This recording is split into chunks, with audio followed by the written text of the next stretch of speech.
Hi, and welcome to another video for Friday the 13th, the game. Today I will be presenting an in-game example of all three versions of Friday the 13th, the game.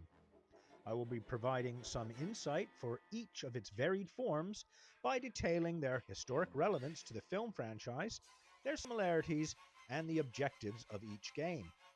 This video is not a walkthrough or step-by-step guide on how you should go about each version. Instead, this video is simply designed to give you an understanding of the evolution of Friday the 13th as a game.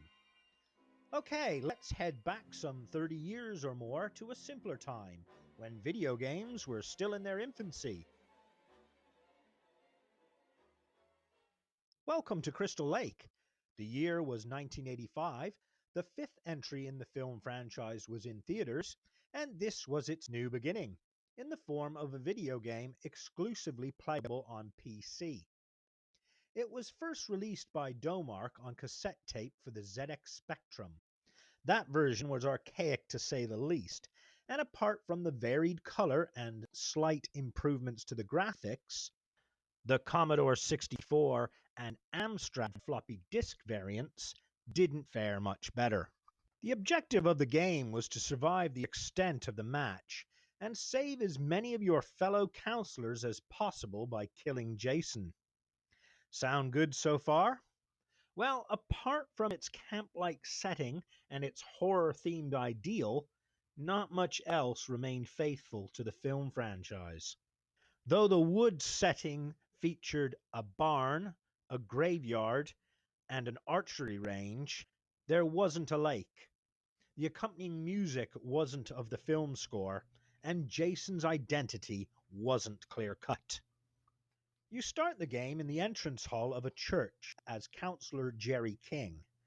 There are 10 other counselors randomly wandering about the campgrounds, all of which are AI. However, one of your friends is actually Jason in disguise. It is down to you to discover which of them is the infamous serial killer. At the start, Jason will completely ignore you. He has his sights set on other counselors. Should you chance upon him, you can follow him to his intended victim without the worry of being slain. You can either attempt to stop him, slaying said victim, by attacking him or happily watching him kill your hapless colleague, after which he will transform back into one of your associates. Should you attack him, you'd better finish him off, or he'll finish you, and he'll follow you around relentlessly until he or you are dead. Another way to identify which of your colleagues is actually the killer is to run around the map and hack at your friends. The counselors will remain true to form, but the imposter will reveal himself to be Jason. Should you decide to ignore Jason altogether, it won't save you. He will kill the majority of your friends and then switch his focus onto you. You can run, but you can't hide. At some point, you will have to stand up to him, and the game concludes with either his death or yours.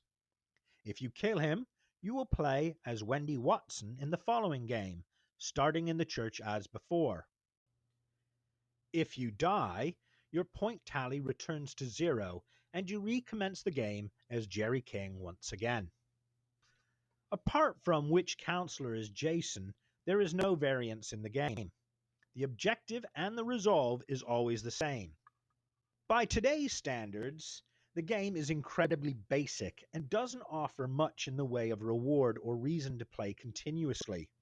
However, in its day, this game was able to generate interest in the film franchise and the prospect of future video game adaptations.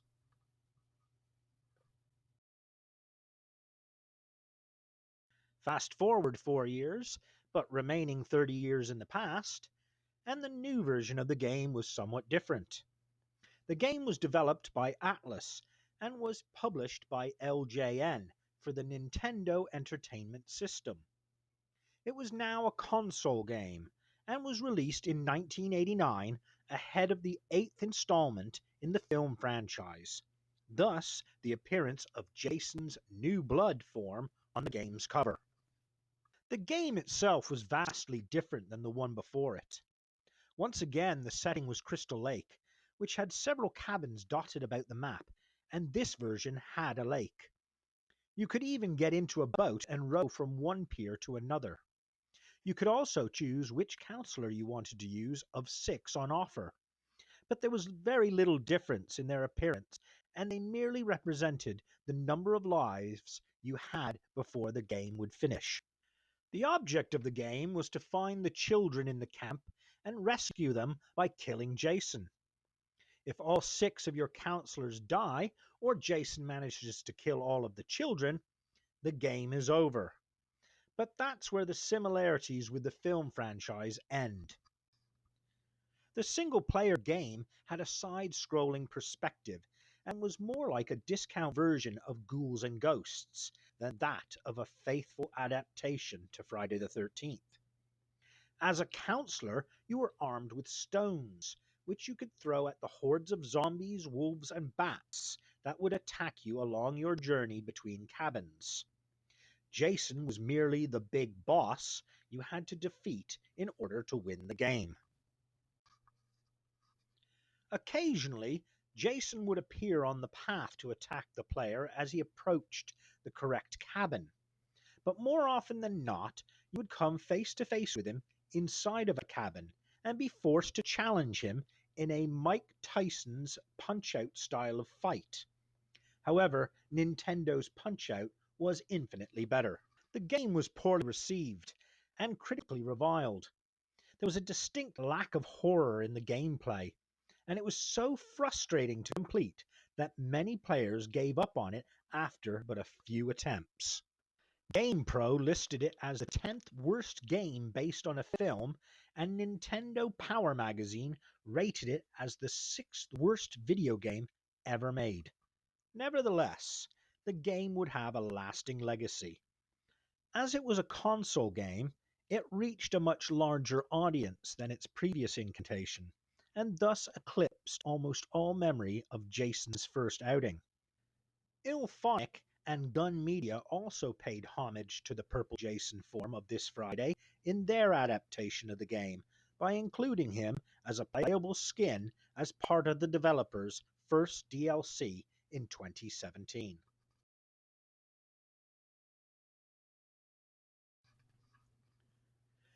Welcome to Crystal Lake as we know it.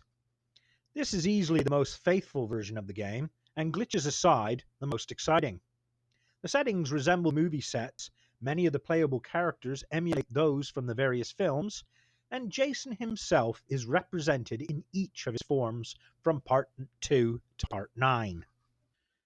No longer a single-player game, Ilphonic and Gun Media had staged a multiplayer platform pitting 7 varied counselors against a hulking, relentless psychopath.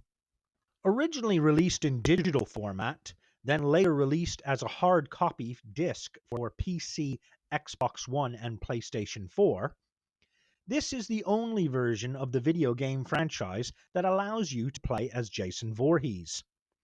Though each Jason has the same abilities, each incantation has varied strengths and weaknesses which make them different from one another. The counselors are also equally diverse. Some are adept at repair, while others are more furtive. You can play lone wolf style, or as a member of the team working together to find a way to escape, or plotting to slay the homicidal behemoth who is hell-bent on ridding the camp of its intruders. For the counselors, there are 5 different ways in which you can escape from the murderous summer camp. You can call the cops and leave at the appropriate exit, abscond from camp via a car from either outlet, use a motor-powered boat and leave through its lone egress, or kill the big man himself as part of a cooperative effort. Jason's objectives, on the other hand, are much simpler. Prevent the counselors from escaping by killing each and every one of them. DLCs have also had a massive impact on gameplay, and on the development of the game as well as a whole. Originally, the game was exclusively online and multiplayer, but not only did the developers add new maps and new playable characters to the game, they also added 3 offline single-player features as well. The first was the Virtual Cabin, which is like a navigable website with playable puzzles that provide facts and details about aspects of the game and film franchise. The second was Offline Bots, which is very much like the online multiplayer game, except that it is single player with the counselors as AI and with you, the player, as your chosen form of Jason. Single player challenges were added to the game in May 2018. This single player mode had you as Jason Voorhees playing out a variety of iconic scenes from the film franchise. This would be the final DLC to feature as new content. Shortly after its release, Gun Media announced an end to all future content as it had found itself caught in a legal dispute between the film series creator Sean S. Cunningham and the original scriptwriter Victor Miller. The game has still had other forms of DLCs, such as dedicated servers and glitch repairs, but apart from that, development on the game has ceased. Ilphonic have bowed out, and new developers Black Tower Studios have filled the void.